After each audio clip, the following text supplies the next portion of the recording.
Hey again, guys. I want to do something a bit different on this video. It's not really going to be about cards, although if you're in the business of cards or there's something you really want to obtain, it might pertain to you. But this is more about kind of the story of my life a little bit, and I hope maybe motivational, and I'm going to get a little deep.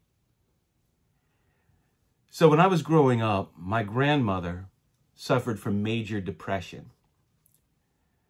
She was institutionalized multiple times in an old mental health hospital in Pennsylvania called Torrance State Hospital.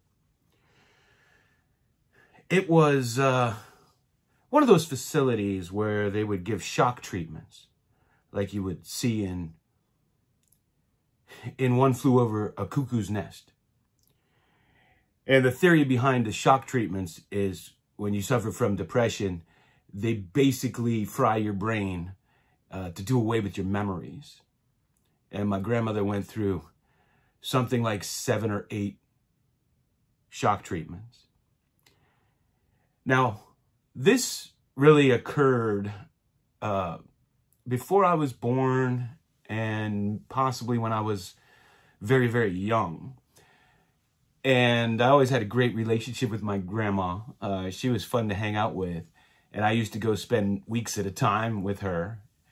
She had nothing. Her husband, my grandfather, died when he was 41 years old. Had a brain aneurysm, didn't believe in insurance or anything, and left her with nothing. And my 3 uncles were a lot older than my mother and my aunt. And when she would go into the institution, my mother and aunt were just left by themselves, kind of to raise themselves. And so I really didn't see this too much growing up. And then when I was in the 10th grade, she went through another bout. And she was in and out of hospitals. Of course, they were more humane at this point. That Torrance was eventually shut down, which it should have been. And one day, she had a bad bout. I was at my aunt's house. There were a bunch of us, all the family around. And I watched her take a pair of scissors and try to stab herself in the neck. And I vowed right then and there that I was never going to let my thoughts or my depression or anything take over my life.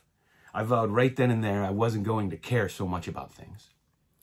And I had gone through 2 bouts of depression growing up, once in the 2nd grade and once in the 7th grade. And of course, everybody wants to tell you how that's hereditary. Your grandmother's crazy and so are you. But I decided right then and there to control my own thinking. I knew what was happening. I can reason. I know what's happening. No way is this happening to me. So shortly after, my mom had given me a book, and it was called The Power of Positive Thinking. And it talked about the subconscious mind. And it made a lot of sense to me, and I just believed what I was reading in that book. And if you don't believe the subconscious mind is super powerful, then you need to find another way to explain your dreams, especially the ones that feel so vivid. You need to find another way to explain how hypnosis works, when people will act like chickens or believe that their seat is on fire and jump out of their chair if the subconscious mind isn't powerful. So I started to really get into that. So when I was young, I was in business. I was in the travel business. And when I really wanted something, I would talk to myself. I would stand in the mirror and say what was going to happen. And I remember I got to be friends in my hometown with Harry Overly, one of my dear friends and mentor. Now, those of you from around the Pittsburgh area will know the Overly Country Christmas. See, Harry Overly came from nothing, and he just wanted to be a garbage man. He started a garbage business, and he would go and clean rich people's lands and take their garbage and just out of the back of the pickup truck with some of his friends sometimes. And he ended up owning the garbage company in our town. And in like 1963, sold it for, I don't know, like $1.2 million. And, you know, at the time I was growing up, that was equivalent to like $11 million. And he started this country Christmas to benefit children. And all the money he raised, he would donate to children. And he started decorating his house with these amazing lights. And it was actually behind my house out in the country, and I could see it through the trees from my deck. And I always grew up admiring him and admiring that. And so once I got to be friends with him, Harry was the kind of guy that would get you to do things maybe you didn't want to do. Or so one night he calls me and he says, we have this big press conference in the morning. We're changing the venue of Overly's Country Christmas. And because I was in the travel business, he said, I want you to come in and I want you to talk about all the impact it will have on the community from a travel perspective. And I'm like, you know, this isn't back when they had the internet. You couldn't just go research this stuff. So I had to come up with something, and I had to present, and all the TV channels were around, and I'm at the courthouse with all the county commissioners and Harry himself. And so I was freaking out. I had to go, like, it was like 8:30 in the morning. And I talked to myself, and I said, you know, this information's just going to flow. It's just going to flow. And I said, I'm going to be one of the people they interview on TV. I'm going to be one of the people they interview on TV. I kept repeating it. And you know, they only, out of all the people there, the TV channel only interviewed 3 people: Harry Overly himself, the lead commissioner, and me. And after that, I was kind of sold on what we now call the law of attraction.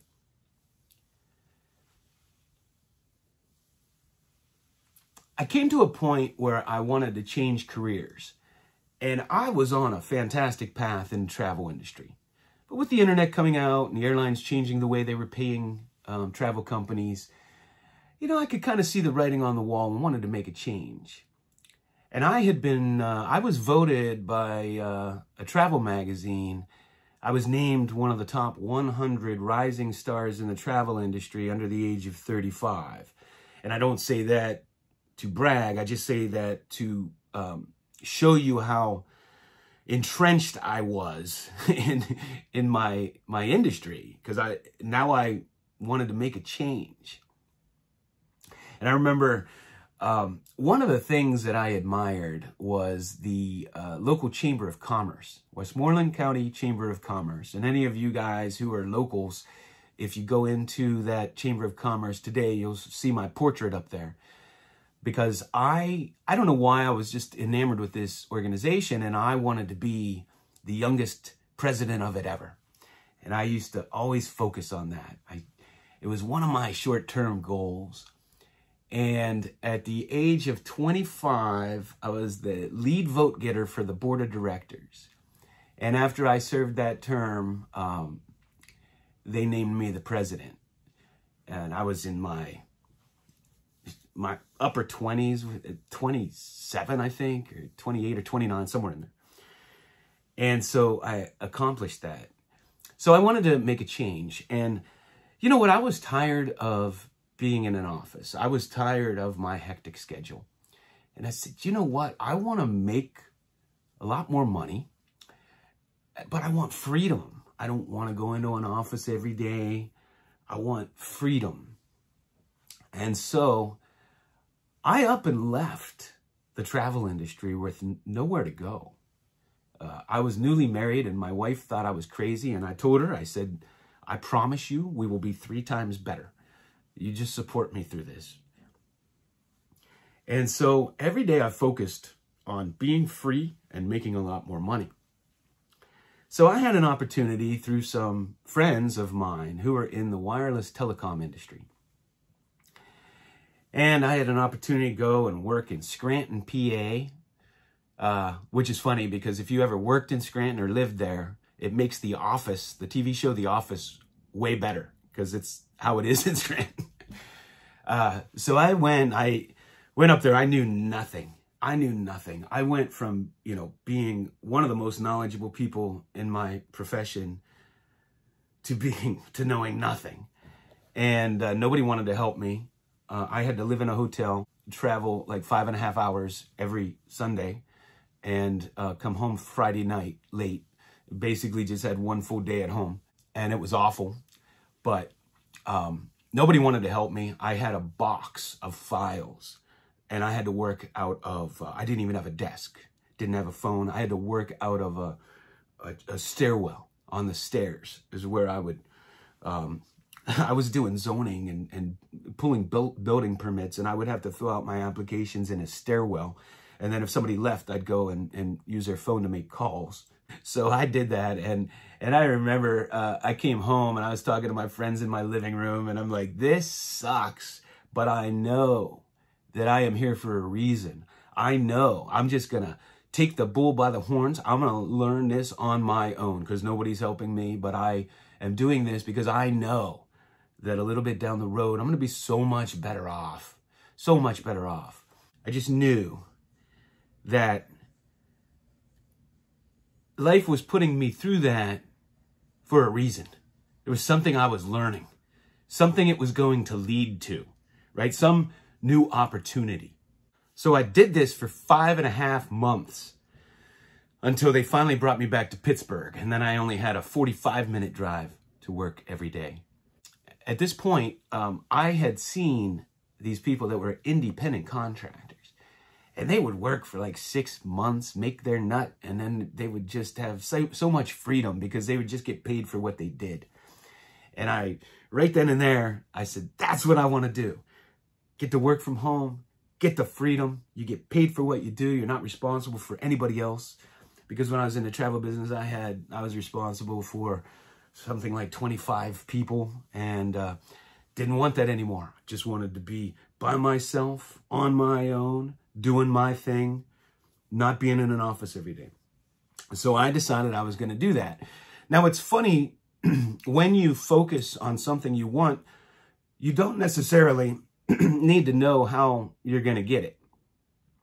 You just need to focus on what you want, and life kind of aligns, the stars align to put you in that position. Did I ever think I was going to be in the wireless industry when I came up with this idea of what I wanted in life? No. Didn't even know this thing existed if I didn't have friends in it. And so the world will kind of twist and turn to give you what you want. I swear. And so our company was going through bad times. The industry was in the cell tower industry. And all the stocks plummeted. The company I worked for, their stock went down to 64 cents. It's now worth a couple hundred, but at that time, they were selling off their tower portfolio, and that was their business, towers. I'm like, so they did massive layoffs. And as we saw the writing on the wall, a friend of mine and I had an opportunity to take work as independent contractors. And we had to do something. It was so easy. And he and I sat in his basement, made phone calls, filled out forms, and we made $10,000 in a day. And I remember we finished up at like 3:30 in the afternoon. We went out back on his porch, poured ourselves some scotch, smoked some cigars, and said, this is the launch of a new career. And after that, we got all kind of work. In fact, we got to work from a company that Rocky Bleier was an owner of. And oh my God, I had gotten back into collecting at this time.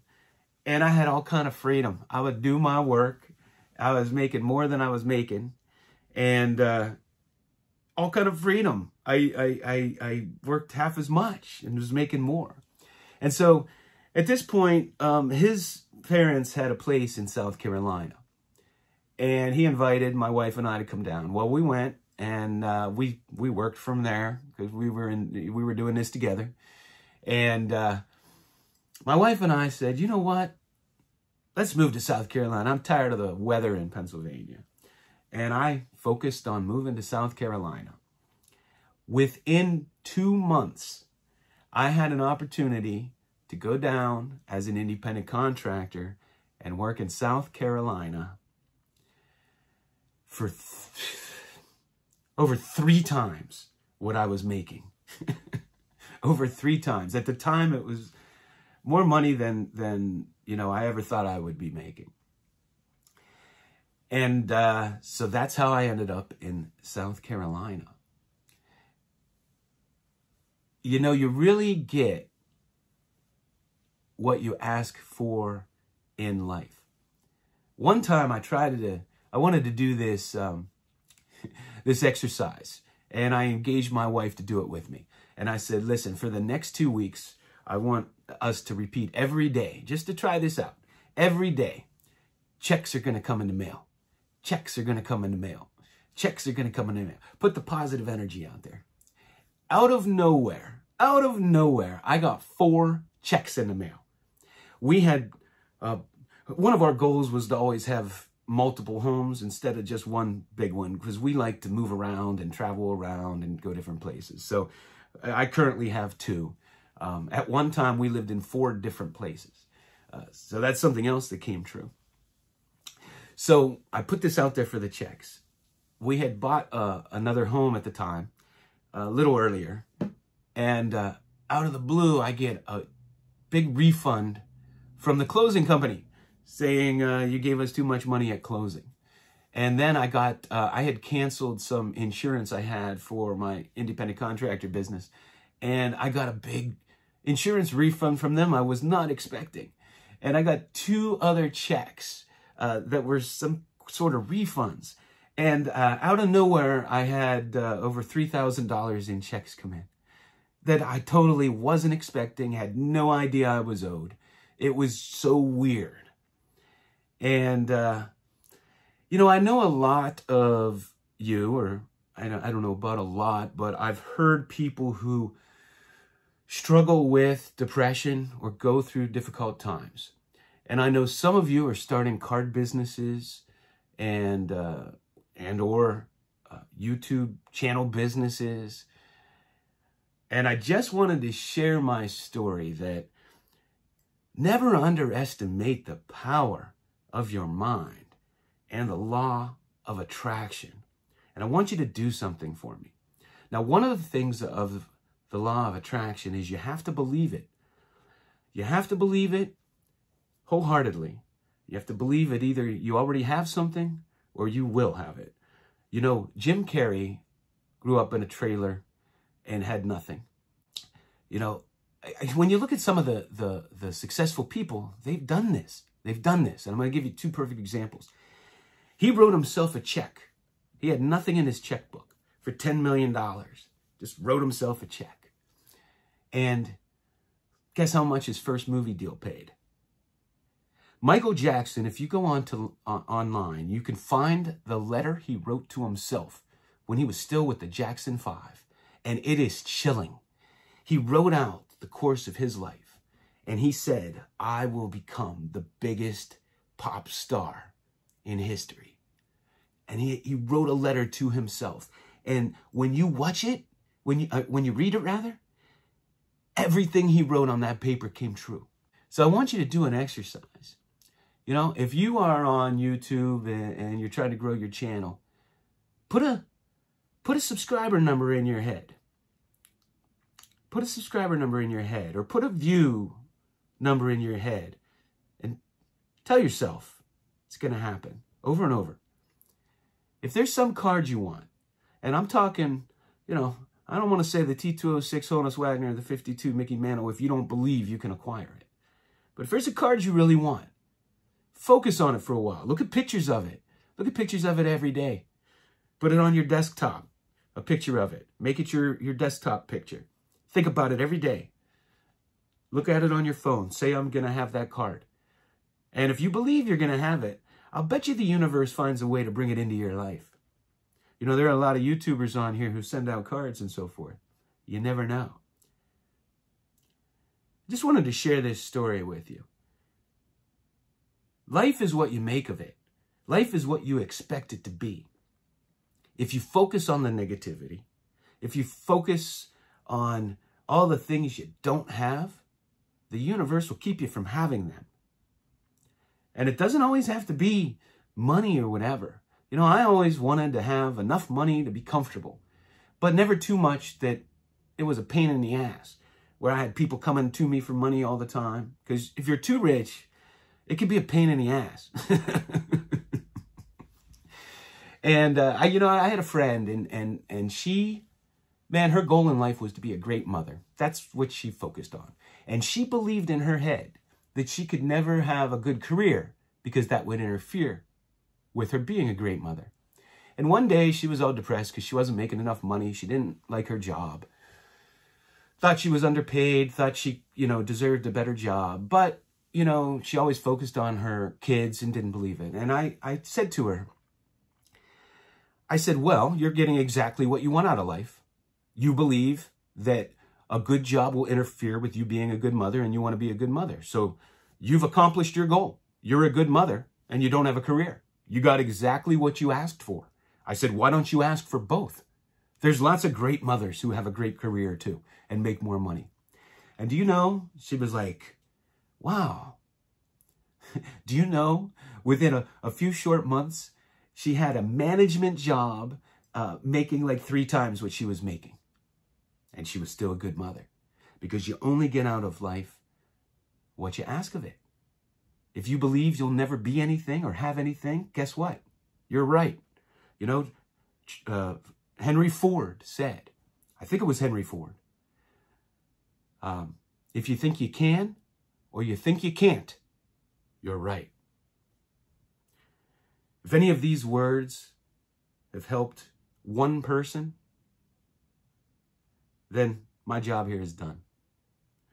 I know you might think I'm crazy. You might not believe me. But give it a try in your life.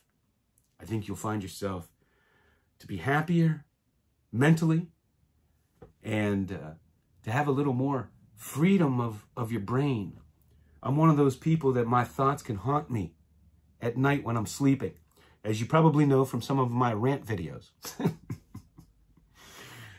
But sometimes you have to take a deep breath and say, it's not that important and I can change it. It's in my control. And it starts with changing my thoughts. Thanks for watching.